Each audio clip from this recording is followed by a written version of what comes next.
Welcome back to Filmism. I am Ryan. I'm Drew. Drew, what are we talking about today? The ninth Tarantino movie out of he claims he's only going to make 10. Yes. Somebody'll make him make another one. I don't know. He seems like the kind of guy that might want to ride off into the sunset and maybe do something else. Well, I reject your hypothesis. No, I could see him maybe going back into just writing for other people. Yes, that's kind of where I think he's going. But yes, with little to no actual fanfare whatsoever. The word I was going to use. A Yes. Brad Pitt and Leonardo DiCaprio helmed Quentin Tarantino original film released in the summer, And nobody talked knew? about it. I honestly knew nothing about it until the 11th hour. I knew that he was making a movie. I had no idea it was coming out. Which personally I'm okay with, because then you don't have that anticipatory, like set photos or here's what apparently it's gonna be about. Like, none of that. It's just, no, I can go to a movie. Which is great. Yes. As for the movie itself, once upon a time, ... in Hollywood. Throwback, I'm assuming, to the Once Upon a Time in World War II that opened up Inglourious Bastards? Isn't that what the first title card said? I think I haven't watched Inglourious in a while. I'm pretty sure that's what it said. So I thought it was kind of neat that he did another alternative take on history. Spoilers. Well, yeah, we'll just get right into that. But even as far as Tarantino, although thinking about a lot of Tarantino movies, there's not a lot of story in all of them. No. But this is probably, like, I could see this frustrating a lot of just people who go to the movies and are like, oh, I love Pulp Fiction and stuff like that, and then they're like, what the hell was that? Because this is a very formless movie that actually requires you to have a rudimentary knowledge of history. History and the history of cinema and just stuff in general. They don't hold your hand for any of it. If you're not familiar with... No, the worst scene in the movie is a hand-holding scene. Oh, the one with Steve McQueen Yes. talking about... Okay, well... That's the worst scene in the movie. They could have done that a little bit differently. It should have been a Kurt Russell. It should have been that party with just a Kurt Russell narration over dancing. What we're talking about, though, is there is a big party, and they use the actor playing Steve McQueen just to do a bunch of expository dialogue. Is Damien? I can't remember his name from Homeland. Never watched it. And holy Band of crap! Brothers. I had no idea that was him. Yeah, I could tell just by his face. Huh. But he did have a very poodly blonde wig on, which completely changes the way he looks. But other than using that scene to set up some of the background of all of these Hollywood types, there really wasn't a lot of hand-holding. Like, It's very realistic in that nobody goes out of their... Characters aren't going out of the way to introduce themselves, because the main characters of the movie and the victims of the Manson murders live next door but don't know each other. So there's no, like, convoluted, they meet up. There's just one scene where Leonardo DiCaprio, who plays Rick Dalton, who is a aging out 50s network TV star, who basically just goes, my neighbor moved out, and the new neighbors are Roman Polanski and his wife. I could really use a movie by a guy like him. And that's basically all as far as, like, those two parties know each other.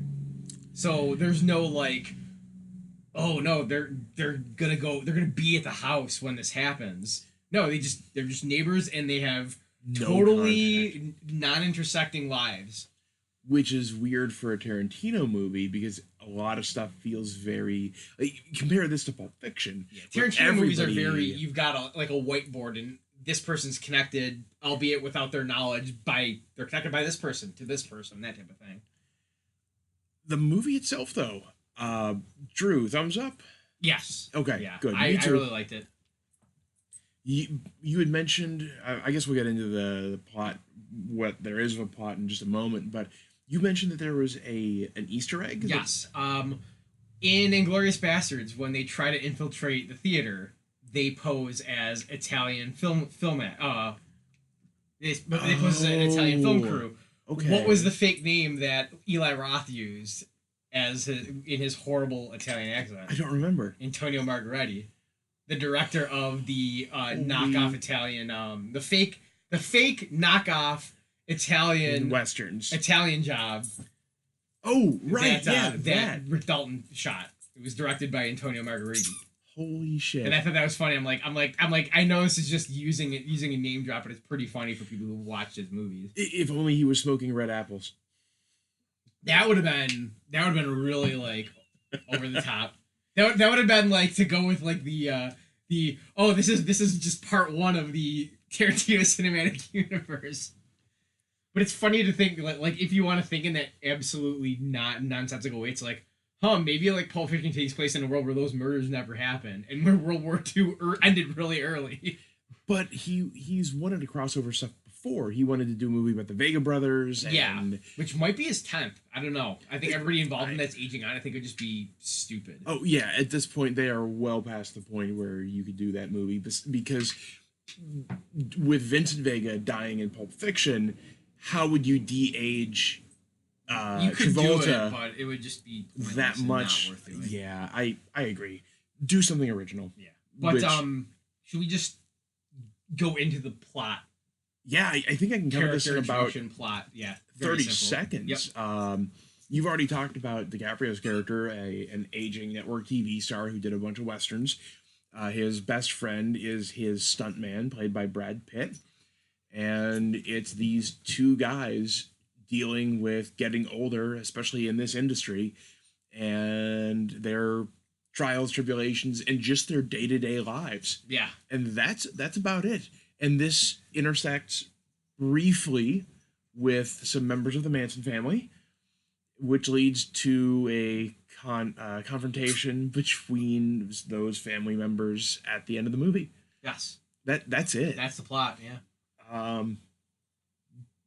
That being said, it is so well done that even scenes that I otherwise really wouldn't care about, like watching DiCaprio just spending all this time filming these, TV show pilots and things. Yes. It was compelling from start to finish. But I understand where a more casual viewer, especially if this is your first Tarantino movie, might be a little bored. Yeah, a lot of people are saying that it's indulgent and pretentious, and I could understand that, but at the same time, don't you want your actors to be in a movie where they're having fun doing what they're... Like, you can't tell me that him and Tim Oliphant didn't have fun shooting a movie in a movie.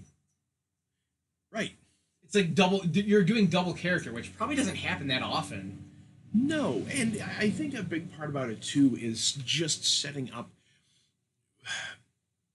some of the themes of the movie. I don't think would have worked as well if it hadn't been that self-indulgent. Yeah, and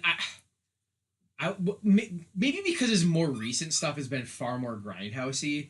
This feels like one of if not the most realistic Tarantino movie. It feels like the movie he would have wanted to do first, but didn't have the clout to do first. Yeah.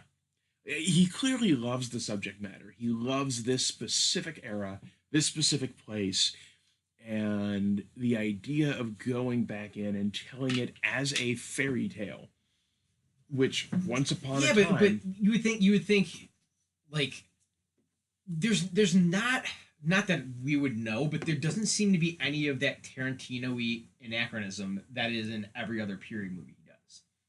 Like, just... Like, Inglourious Bastards is just a bit, like, you can tell it's kind of, like, made now with lingo kind of, like, now. Sprinkle in. Yeah, and it seems like this went true period, and maybe it's because he went out of his way to get the Tate family blessing, and he didn't want to downplay something tragic that really happened. Right. Whereas 5 years after World War II was over, movie stars were making movies about World War II. I think, I'm sure we're not the first to say this, but it's surprising how positive the movie is, especially from Tarantino. It's kind of melancholy though, because you get the feeling that this is a guy who grew up in that area, not in that era, but like wishing he grew up in that era. Tarantino? Yeah. But that's like talking about, like, you or I could talk about the Goonies. Sure, we were just outside of that. I mean, how old's Tarantino? He's gonna be in his mid 50s at this point. It's not like he grew up that far removed from it.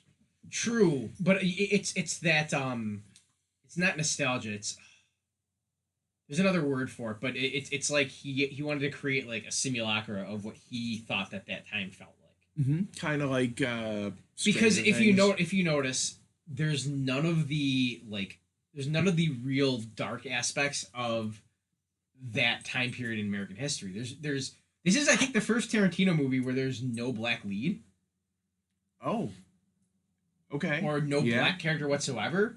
There's none of the racism of that era in this movie. There's a little bit of Interesting. there's a it just seems like it's a little slightly cleaner. Maybe it's because it's the higher class. Okay. So you don't really see the only bit you see of like middle class, probably more racist America is the Manson family, and they're decidedly like not of any real circle of culture that exists now. Side note about the Manson family: are you watching Mindhunter I season? haven't started it yet. Okay, it is worth watching. It's kind of weird that we've got all this stuff about Manson coming out. I mean, I know there are a bunch of knockoff other Sharon Tate movies that came out recently. I just saw one of them up on one of the streaming services.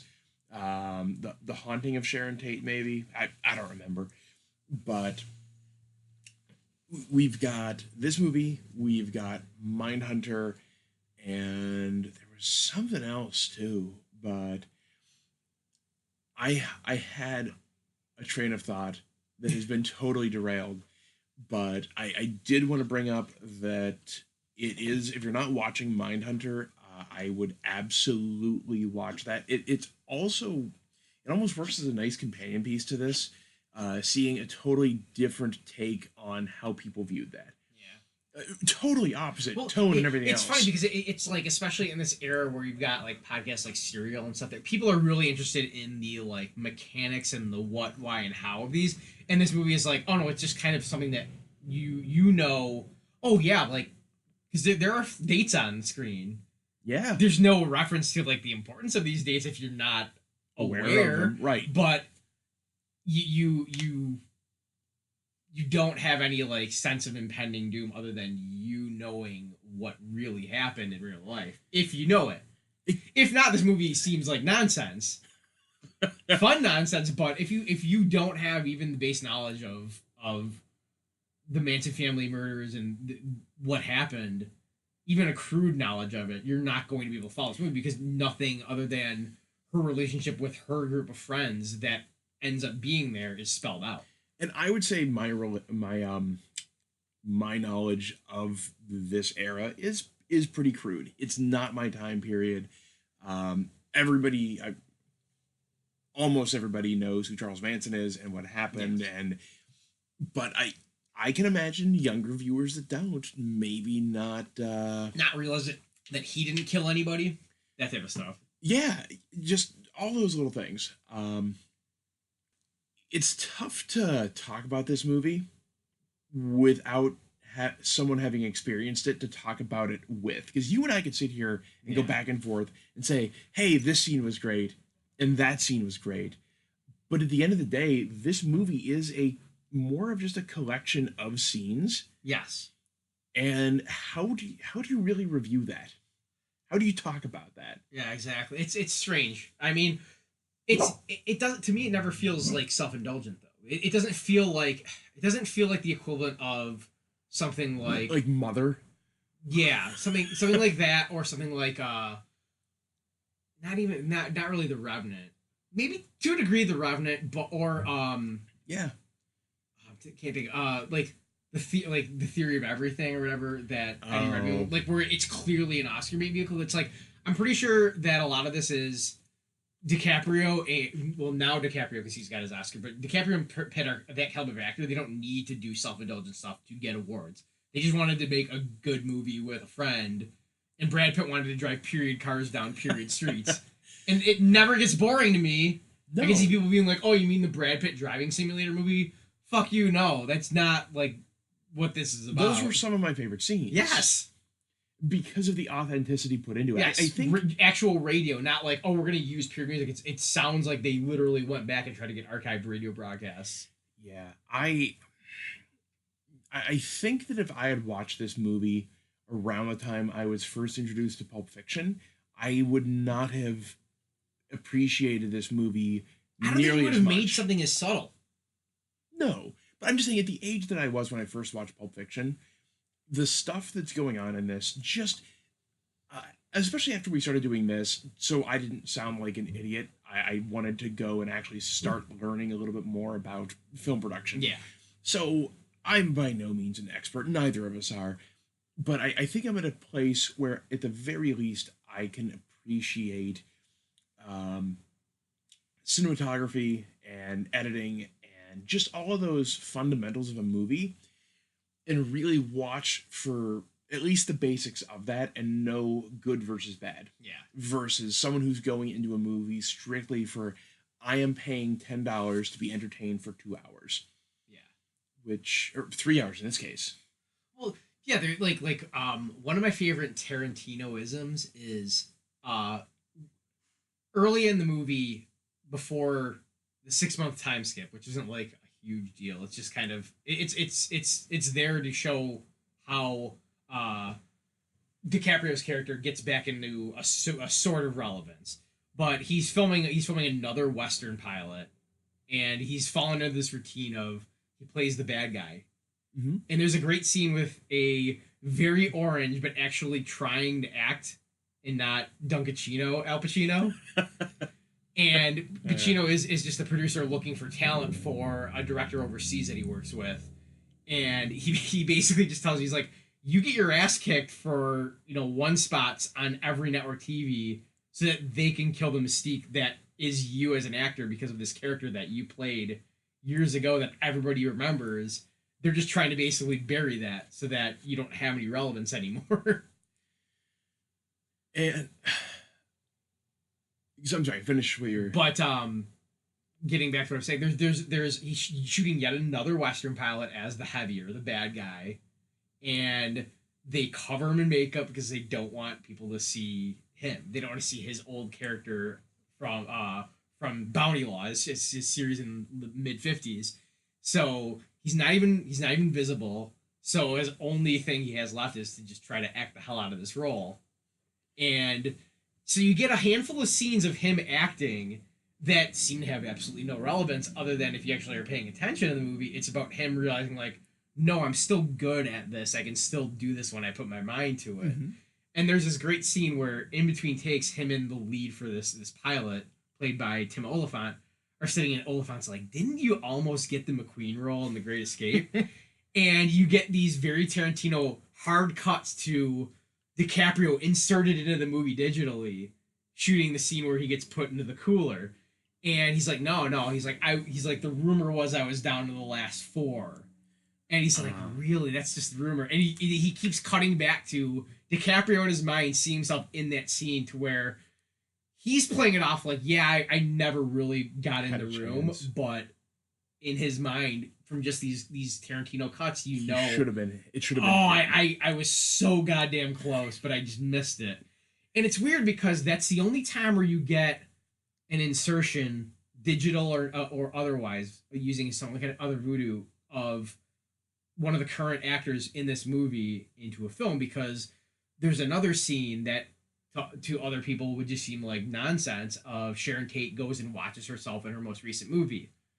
And I really, just side note, I really like that scene. Yeah. Because it goes it's a way of showing people like us that how actors probably get their dopamine rush, basically.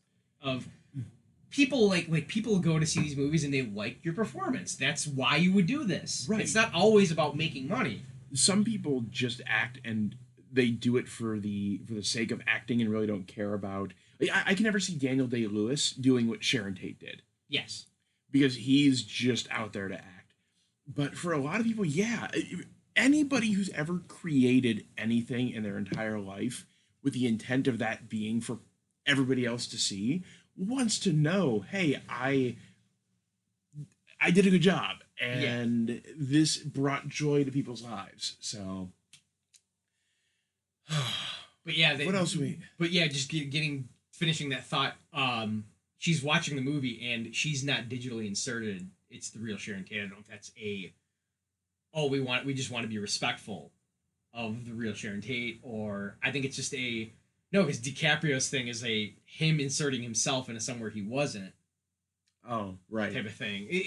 It's just weird little thoughts that come to your mind from Tarantino-y things that he does in movies like this. And then, of course, there's always feet and feet and feet. Let's get the feet jokes out of the way. Yeah. Okay. But yeah, just crazy levels of tension from stuff that just seems like if you were just to walk into the scene where they're at the ranch, you'd be like, why is this so slow? What's going on? But having the context of what actually, yeah, I when they walked in and the guy who owned the ranch, they were trying to hide him. I was fully expecting a the sin of sloth from Seven of just somebody being a prisoner and yes, ill treated, we'll say, or just flat out dead. I was kind of shocked when he was still alive, but that's just the Tarantino like ratchet it up and then okay. Things are fine, but you realize, it's gonna be weird once he leaves, and then ratchet it up again, and then ratchet it up, and that he I don't know, he is a master of tension. Yes. The other two things I wanted to talk about were the ending, and whether or not the ending, period. Also, comma, I would like to talk about the overall themes and whether or not Tarantino just wanted to leave it all dangling or if he was really trying to say something. So first, the ending. One of the most entertaining but horrifically violent scenes ever put on film. But as Tarantino says, it's movie violence. Yes, it is absolutely movie violence. And again, your context tells you these people deserve this. Yes, but from an entertainment standpoint, there were a few moments where I actually cringed at the violence. Don't get me wrong, I found it entertaining the whole time. Oh, it was. But the way that it was shot, when you're in your head bounced off of a mantelpiece, is a oh my god. Maybe a younger me would have just cheered. Older me is thinking, oh, that had to fucking hurt. By the time the flamethrower comes out, spoilers. Oh yeah, it's crazy. That's the thing though. It's like he dips into like horrifically realistic violence, and then just pulls you back. And then pulls you back to like movie, like hysterical violence. Yes. Then I have been trying to think about what the theme of this movie was ever since I saw it a few weeks ago. I know that there are themes of whether or not you have to accept aging out of what you love to do and those sort of things. But would you say that Tarantino actually resolves any of those themes that he was exploring with Pitt and DiCaprio? Or just a side note, or was it already resolved the moment you meet those characters because of Brad Pitt's acceptance of who he was versus DiCaprio, who was still trying to hang on to something that he never was?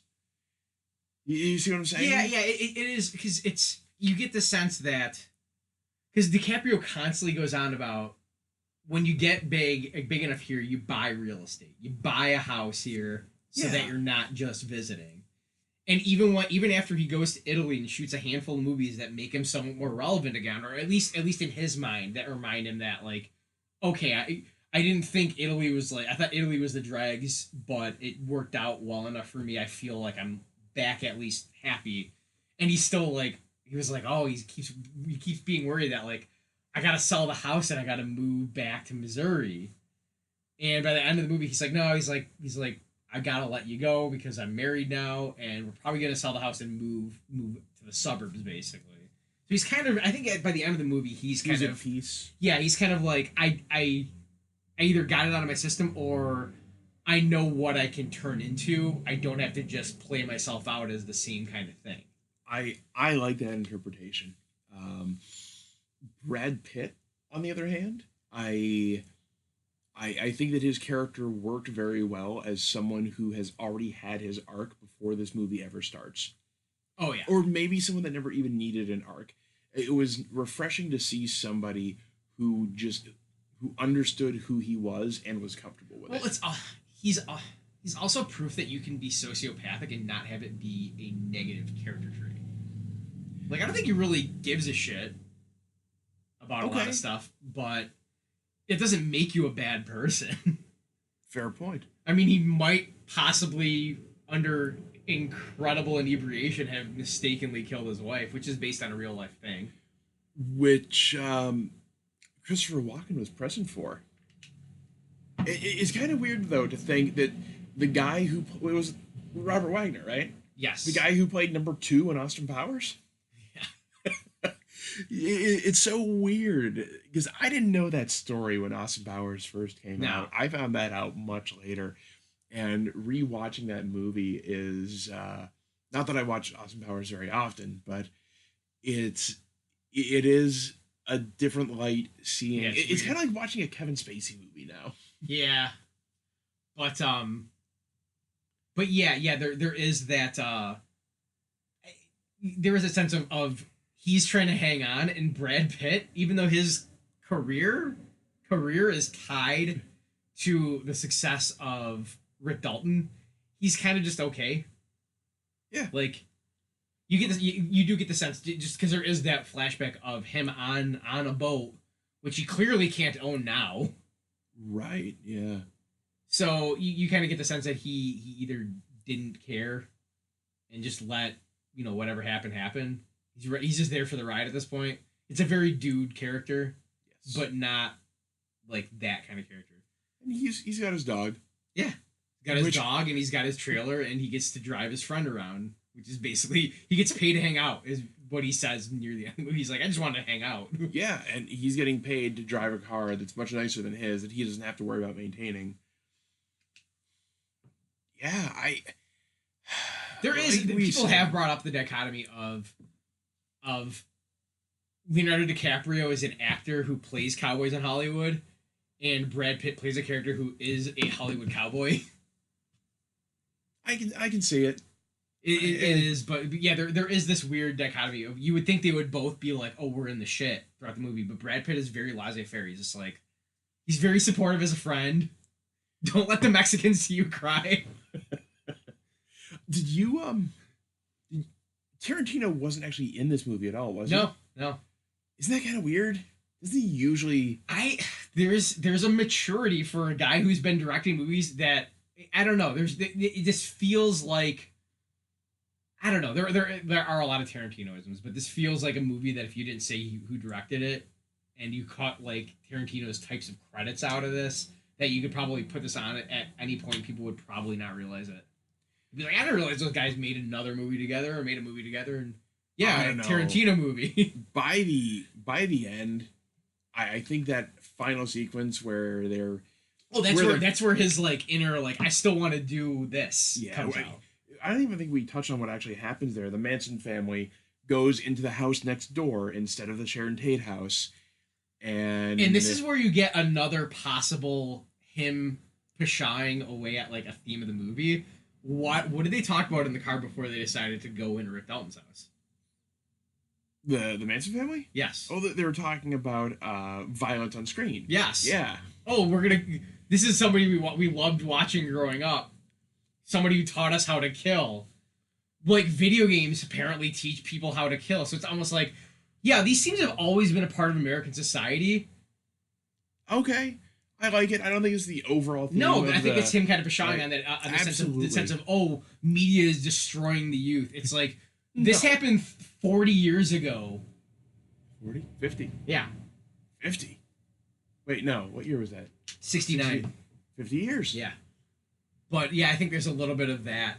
Because I think there's a lot of void in this movie, and I don't think there's really any overarching like, Oh, a life lesson theme learned from a movie. No, and Tarantino's never been about No, that. exactly. But he also knows that there are certain elements that need to be in a movie. No matter what, it needs to be about something. Yeah. Tarantino would never make a movie that was just being self-indulgent if he wasn't trying to, if he didn't have something to actually say.